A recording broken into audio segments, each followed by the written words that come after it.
Bismillahirrahmanirrahim. Assalamualaikum warahmatullahi wabarakatuh. Alhamdulillahirabbil alamin. Salatu wassalamu ala asyrafil anbiya'i wal mursalin wa ala alihi wa sahbihi rasulillahi ajmain. Rabbi shrah li sadri wa yassir li amri wahlul 'uqdatam min lisani yafqahu qawli. Alhamdulillah, puji syukur kita ucapkan kehadirat Allah Subhanahu wa taala sampai hari ini kita masih diberikan kesehatan oleh Allah Subhanahu wa taala. Masih dalam kondisi Ramadan, ini sudah di penghujung saudara, ya, di akhir-akhir pelaksanaan ibadah Ramadan kita tahun ini 1443 Hijriah tahun 2022 ya. Saya lupa ini hari yang keberapa ini, 23 kah atau berapa ya. Ya, yang penting kita sudah berada di penghujung daripada perjalanan kita di Ramadan di tahun ini. Ramadan tahun ini termasuk Ramadan yang begitu luar biasa. Saya katakan begitu luar biasa dari sisi perbandingan agama, saudara. Setelah sebelumnya kemarin yang saya katakan yang cukup viral berkaitan dengan mu'alafnya satu gereja yang ada di Klaten, Jawa Tengah itu, ya. Gereja Kerasulan Baru, mu'alaf menjadi berfungsi alihnya menjadi masjid dan diberi nama Masjid Isa Al-Masih. Alhamdulillah, Ramadan tahun ini sudah dipergunakan untuk melaksanakan ibadah tarawih. Ya, silakan saudara di searching saja di YouTube tentang pelaksanaan tarawih di gereja yang sudah mu'alaf, yang beralih fungsi menjadi masjid. Semoga saja sekali lagi masih akan ada gereja-gereja berikutnya yang akan mu'alaf dan beralih fungsi menjadi masjid. Sebelum itu saudara, sebetulnya ada gereja juga ya. Di situ ada menara doanya kekristenan. Di daerah Surakarta itu sudah lama justru beralih fungsi menjadi pondok pesantren Quran. Ya, jadi pondok pesantren Quran Hidayatullah di daerah Surakarta, masih daerah Jawa Tengah juga. Nah, di sana ada silakan di searching juga di Google itu, ya, di YouTube tentang menara doa kekristenan beralih fungsi menjadi menara Quran. Di mana itu dulu tempat pengakuan dosa, doa tempat pengakuan dosa bagi saudara-saudara kita yang beragama Kristen, kemudian dibeli oleh Yayasan Hidayatullah di Surakarta, lalu sekarang menjadi pondok pesantren Hidayatullah. Di sana pondok tahfiz Quran sekarang. Nah, itu kan luar biasa itu saudara. Ya, Hidayatullah memang seluruh Indonesia ada dan salah satunya di Surakarta, Jawa Tengah itu. Nah, yang pada hari ini akan kita bincangkan tentang maraknya atau gelombang tsunami mu'alaf. Gelombang tsunami mu'alaf, gelombang tsunami di sini bukan gelombang tsunami banjir gitu ya, bukan banjir air, ya banjir juga, tapi banjirnya adalah banjir mu'alaf. Dalam waktu dekat, beberapa waktu yang lalu ini begitu luar biasa gelombang peningkatan gelombang mu'alaf ini kita rasakan ya. Dan yang luar biasanya lagi, orang-orang yang menerima kebenaran Islam yang menjadi mu'alaf itu pada umumnya adalah memang orang-orang intelektualnya cerdas begitulah. Secara intelijensi memiliki kecerdasan yang begitu tinggi, yang begitu baik. Bagaimana tidak saya katakan demikian? Karena pada umumnya mereka yang bersyahadat ya, itu orang-orang yang terdekat daripada yang para aktivis gereja. Ya, terakhir itu adalah keponakan dari pendeta, seorang pendeta besar lah, cukup besar, saya lupa namanya itu, Irena ya, Irena, dia seorang dokter yang bersyahadat gitu di bulan April ya, di dalam Ramadan ini juga. Kemudian dalam beberapa waktu yang lalu juga seorang istri dari seorang pendeta, Dr. Grace, dia dokter juga, menerima Islam. Tadinya dia juga pendeta perempuan, seorang pendeta perempuan, dan dia menerima Islam begitu, bersyahadat juga. Kemudian ada lagi pendeta Yonathan Kristianto ya. Begitu juga seorang pendeta kemudian bersyahadat menerima Islam, kebenaran Islam. Ada lagi seorang panatua di daerah timur sana, bapak dari dulu dia pendeta Filipus. Sekarang sudah masuk Islam. Pendeta Filipus itu anaknya itu sekarang menjadi Ustadz Filipus namanya. Nah, panatuanya itu adalah bapak kandungnya sendiri. Itu sudah menjadi, ternyata di Ramadan ini juga bersyahadat menerima Islam. Dan di Palu ada satu keluarga aktivis gereja juga menerima Islam. Kesimpulannya saudara, dari peristiwa-peristiwa bersyahadatnya para mu'alaf ini, orang sekarang semakin banyak yang cerdas begitu membaca, mempelajari Bible itu.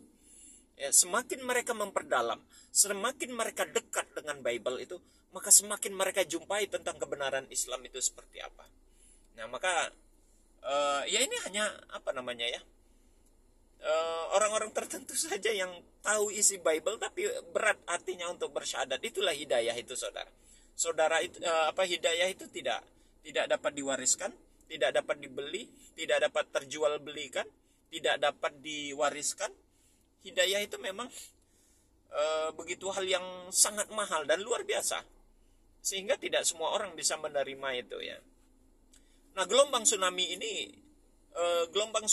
mu'alaf ini begitu menandakan, ya, sekali lagi sebagai penanda bahwasanya semakin Islam dihujat, semakin Islam itu dihujat, semakin terangkat kualitas daripada keislaman itu sendiri. Kita lihat belakangan ini, saudara, betapa Islam itu sedang dihinakan dari berbagai sisi dan dari berbagai aspek kehidupan seseorang, ya. Bahkan kalau kita lihat di YouTube itu bagaimana Paul Zhang menghinanya Islam, menghina orang-orang Islam, menghina Nabi, menghina Allah, bahkan menghina Al-Quran. Bagaimana MKC yang saat ini yang telah divonis 10 tahun penjara, yang tadinya Islam kemudian dia murtad, membuat YouTube yang begitu menghina Al-Quran, begitu menghina Islam, begitu menghina Muhammad, dan bahkan menghina Allah. Kena cut dia 10 tahun penjara. Bagaimana sekarang Saifuddin Ibrahim yang sekarang kabur ke luar negeri, ke Amerika Serikat, dan di sana konten-konten video dia yang dia buat adalah penghinaan, cercaan, hujatan, fitnah terhadap Al-Quran, terhadap orang-orang Islam, terhadap Muhammad Sallallahu Alaihi Wasallam, bahkan terhadap Allah sendiri. Nah, sekarang dia jadi buronan, ya, bahkan dia menghina pemerintahan negara ini, ya, menjas bahwasanya Islam negara ini rusak karena mayoritas umat Islam, menurut dia begitu. Menurut Saifuddin Ibrahim itu seorang murtadin yang dulunya katanya tanda kutip mantan ustadz, mantan kiai, begitu murtad dia menjelek-jelekkan Islam. Tapi dia dari NII, ya. NII, kita tahu NII itu salah satu organisasi terlarang sebetulnya di Indonesia ini, yang sedang yang dilarang lah oleh pemerintah. Nah, dia dari sana itu. Sekarang di Amerika, semakin Islam dihujat, semakin Islam itu terangkat dan kualitasnya, namanya, sesuatu yang pokoknya yang semakin dia dihujat, semakin Islam itu muncul ke permukaan. Ini menandakan bahwasanya memang Islam itu ibarat intan permata, barang mewah dan barang mahal. Ya. Analogikanya intan ataupun berlian, meskipun dia terbenam di dalam lumpur, dia tidak akan merubah bentuk kemuliaannya. Ya, tidak akan merubah itu. Lain dengan besi. Ya. Kalau intan itu walaupun dia terendam di dalam comberan, walaupun dia terendam dan terbenam di dalam kotoran, walaupun dia terendam di dalam taruhlah septic tank, di dalam kloset, tetap kualitas kadar intan berliannya tidak akan pernah kurang itu. Bahkan semakin ya begitu dicuci semakin kelihatan bersih. Lain dengan besi. Ya. Besi itu walaupun terendam di air yang jernih dan bersih, nah, besi itu akan berkarat dia. Nah, begitulah ibaratnya Islam ini dengan agama-agama lain itu ya. Ya dikemas. Islam tidak perlu dijajakan di pinggir jalanan. Islam tidak perlu dijual murah. Islam tidak perlu disajikan di emperan-emperan toko dan emperan-emperan jalanan dengan cara yang murahan dan mudah. Tapi Islam justru orang yang mencari Islam, bukan Islam yang mencari orangnya. Bukan Islam yang mencari jamaahnya, tapi jamaah itu sendiri yang datang kepada Islam. Ya, seperti kita ketahui di agama sebelah, dia harus menjajaki, harus ada program kristenisasi, harus ada dijajaki ke pelosok-pelosok untuk mencari jamaatnya. Nanti kalau sudah bangkrut, gerejanya dijual. ini suatu fenomena yang cukup ya program kristenisasi begitu marak. Islam tanpa ada program islamisasi, tapi orang berbondong-bondong saat ini memeluk Islam. Kita lihat di Eropa, di Amerika, orang-orang di sana, di luar sana sekarang sedang berbondong-bondong ya untuk mengejar Islam.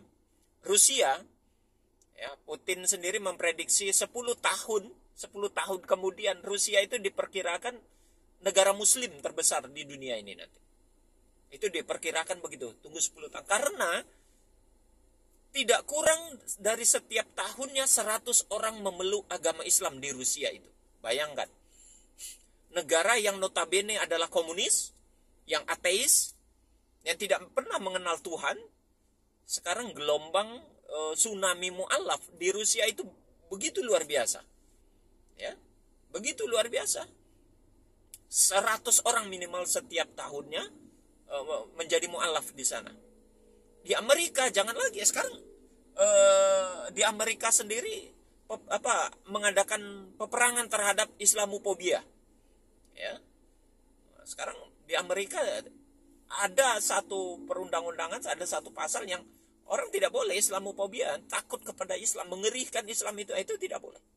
Artinya apa? Islam sudah mulai dikenal dan mulai diterima di Amerika itu. Dan sudah banyak di Amerika itu gereja-gereja beralih fungsi menjadi masjid. Ya, pada video sebelumnya saya sudah jelaskan bahkan komunitas Muslim Indonesia sudah membeli satu gereja dan beralih fungsi menjadi masjid. Nah, itu. Jadi dan di Inggris sudah ada kampung Islam. Jadi luar biasa saudara perkembangan Islam ini. Jadi gelombang tsunami mu'alaf itu begitu jelas.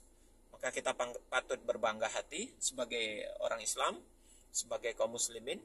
Semakin Islam itu dihinakan, semakin terangkat harkat, derajat dan martabatnya.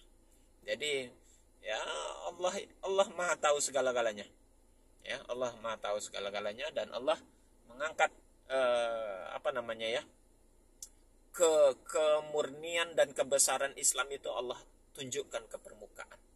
Sehingga tidak sedikit orang yang dengan mudah menerima dan bersyahadat menerima Islam ini dan mengakui Muhammad adalah utusan Allah dan menerima Allah sendiri sebagai zat satu-satunya yang pantas untuk disembah. Allah yang satu, yang esa, ya, yang tempat semua makhluk bergantung kepadanya, bukan Tuhan yang digantung, tapi justru makhluk yang bergantung kepadanya. Ya. Allah yang esa dan ahad dan yang sempurna, yang tidak terdiri dari unsur-unsur, yang tidak terdiri dari perpecahan, yang tidak terdiri dari beberapa molekul-molekul, gitu ya. Tapi memang dia mutlak dan absolut. Itu kabar gembira yang perlu kita bincangkan dan perlu saya sampaikan saudara, bahwasanya memang gelombang tsunami mu'alaf ini begitu luar biasa saat ini, di akhir-akhir ini. Inilah yang menyebabkan saya katakan tadi, Ramadan tahun ini Ramadan yang begitu sangat luar biasa, melihat dari volume gelombang mu'alaf yang begitu besar, Sehingga menunjukkan keberkahan Ramadan itu memang begitu nyata, nampak terlihat di depan mata kita. Demikian, terlebih dan terkurang mohon maaf. Kita akhiri dengan kafaratul majelis. Subhanakallahumma wa bihamdik, asyhadu an la ilaha illa anta, astaghfiruka wa atubu ilaik. Assalamualaikum warahmatullahi wabarakatuh.